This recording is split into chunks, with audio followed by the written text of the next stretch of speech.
Take advantage of the Boxing King media discount at BYD Sheffield. You can get this amazing car for £269 per month with a £269 deposit. Details in the description.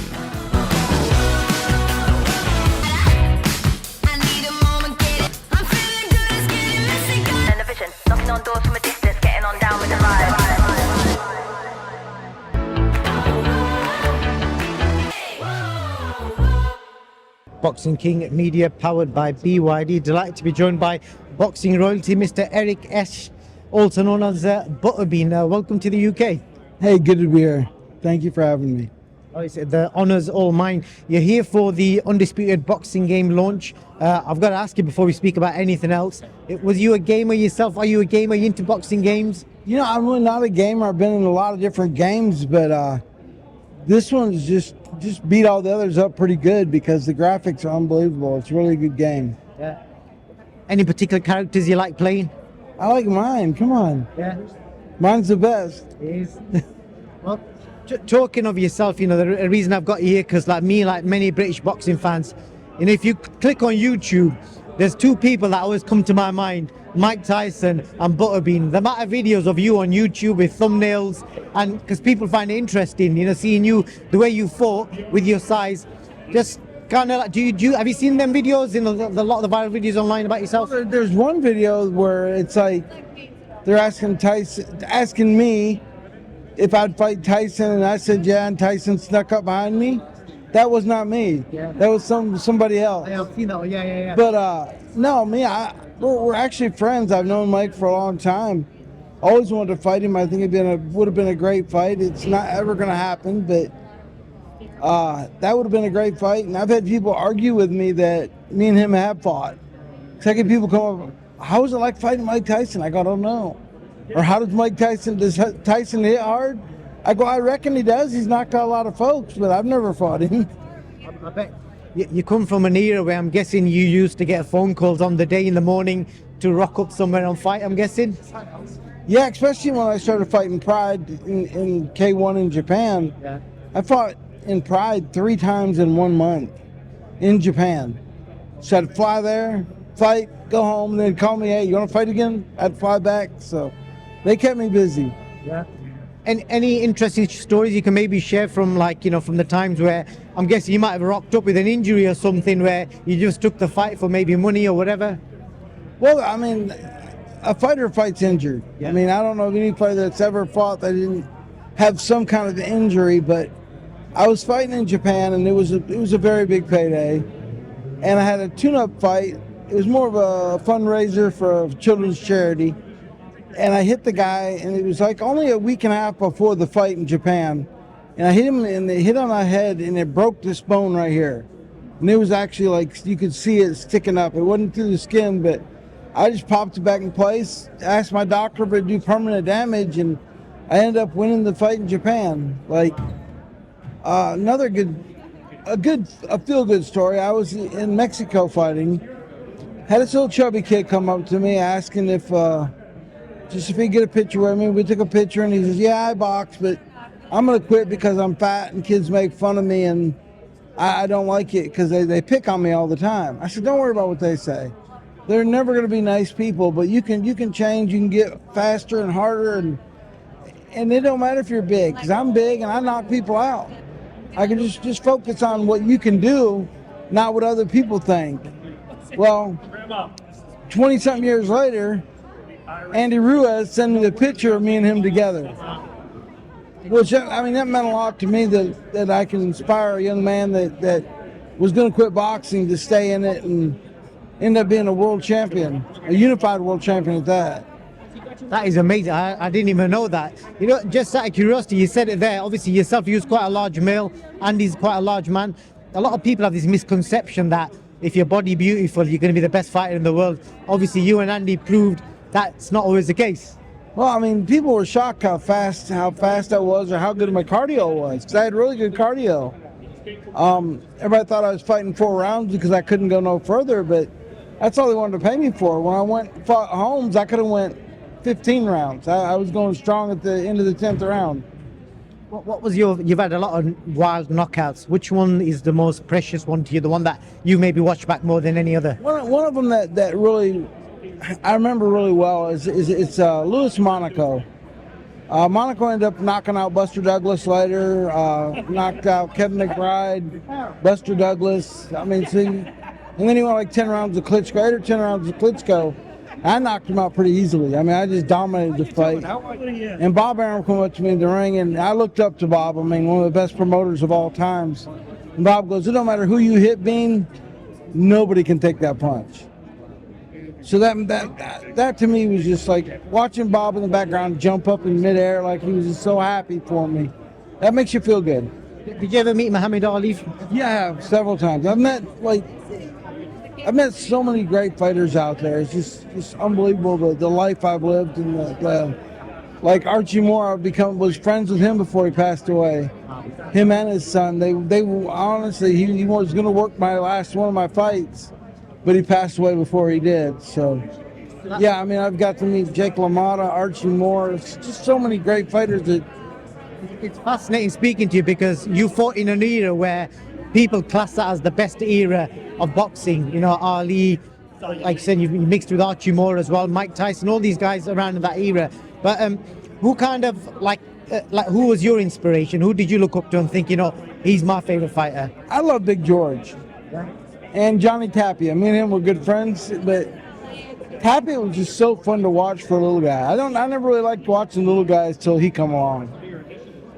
But Hector Camacho. Yeah, but Tapia to me was just so much more fun to watch. More energy, like he put his soul in it. I'm just curious, what do you think of the current heavyweight boxing? Do you still watch boxing now? I don't watch it a lot, and the main reason I watched it back then because I knew the guys that were fighting. I mean, boxing, it's fun to watch, but I do I go to a lot of the tough man contests.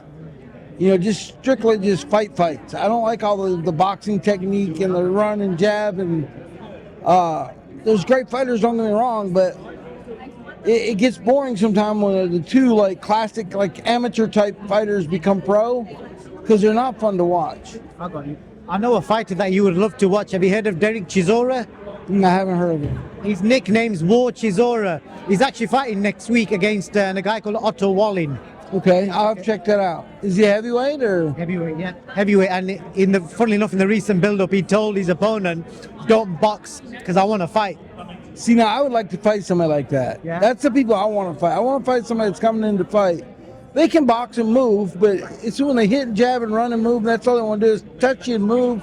That's boring to watch. I want to watch a fight. That's why I was so excited to fight. You know, people wanted to watch me because they knew I was coming to fight. And win or lose or draw, it don't matter. As long as you put it on a good fight and give everything you got, that's the most important part to me. Mickey Ward, as a matter of fact, Mickey's here tonight. Mickey Ward and Gotti, some of the best fights. Yeah, Mickey's a close friend of mine too, and it's just great seeing people I've known for such a long time. And maybe shared so many memories in venues and arenas around the world. Do you know, I'm going to drop I'll be amazed if you don't know, but do you know Tyson Fury, Anthony Joshua, Alexander Usyk? When I say these names to you, do you know who these people are? No, definitely. I definitely know who they are. I've not met them. Okay. Fury, I would love to fight him or his dad. I'd fight both of them the same night. Yeah. How is life for you now? What would you get up to now? What's your, Mr. Butterbean's day-to-day life like now? Well, you're gonna kind of laugh. I'm actually working on one more fight. No way. And the reason why people are like, well, why are you on a fight? What do you got to prove? I don't have nothing to prove, but to myself. The reason I had good cardio because I would run. I mean, I'd run on the asphalt, and it wore my hips out and my back, and I couldn't walk for 3 years. I was depressed and I didn't do nothing for over 5 years. Didn't even leave the house. For 3 of that 5, so basically 8 years, I was just out of the world. The last 3 years, I was using a wheelchair because I had to do something to make money. And I couldn't walk. I was in a wheelchair for 3 years. And DDP, Diamond Dallas Page, the wrestler, he has an unbelievable yoga program. It's just basically stretching. It's not even yoga. He hates it being called yoga. But I lost over 200 pounds And I went from not being able to stand up in a wheelchair to running, hitting the mitts. Matter of fact, I work out with Anthony Agogo, which, I mean, I'm sure you know him, a very talented, wonderful guy. He's been helping me a lot. And I want to have one more fight to prove to myself if I want to accomplish something, I can. And then after, you know, they made a lot of videos on it, had an individual get a hold of me and said, look, I was about to end my life because I had nothing to live for. I had no hope. But when you said that you were looking out the window, looking for something to live for, instead of looking out waiting to die, he goes, that touched something in me. He goes, I have something to live for. I have a family, have kids. I want to live and like enjoy the rest of my life. So that struck something in me to help others. And I've had probably 15 others that I've like kept up with and talked to on social media that have lost over 100 pounds just because I give them a little motivation. Nothing I did, they had to do it, just like I did it. But I would help them get to the parts that they needed to get to be able to do it. I would introduce them to the DDP yoga and like, a diet, you don't have to go hungry. And diets are horrible. You just got to change the way you eat. It's not dieting. You don't have to give up anything. You just change what you're eating. During my whole progress, I was over 500 pounds, and I got down to 280. Never went hungry, not one time. That's fascinating. That's truly inspirational. That even though you've left boxing behind you, you kind of use the same work ethic from boxing to help people now. Yeah. Matter of fact, if you want to see the video, if you go to YouTube, it's called Butterbean's One More Fight. Okay. Diamond Dallas Page, a wrestler. He's got 85,000 people that do it. Wow. So it's got to be working for somebody. Wow. It's an amazing program. I definitely will urge people to look into that. You know, you talked about great fighters, but you know, from your era, who did you regard as the best trainers? Any particular names? Wow. Lou Duva's one of them. My trainer, Murray Sutherland. Murray was from Scotland. He moved to England, and then he moved to the U.S. He fought Tommy Hearns, Michael Spinks, Matthew Samaha. He fought everybody. He was the first IBF super middleweight title holder, and he helped me more than anything because he didn't try to change me. He just adapted to the style that I had, the big brawling. Taught me how to throw a punch and get more power in it. What about the British trainers? Did you ever come across Brendan Ingle, Prince Nassim Hamed's trainer? Oh, if you train Muhammad, he's an awesome trainer. Prince Nassim Hamed. No, I know who he is, definitely. Yeah, very fun to watch. Yeah. Brendan was his trainer, one of the greatest trainers. A couple of his fighters are here tonight as well. I think he made 6 world champions from scratch, from the streets. Oh, wow. I did not know of him. Yeah. Well, there you go. But yeah, absolute honor and a pleasure to speak to you. Hey, thank you. An amazing.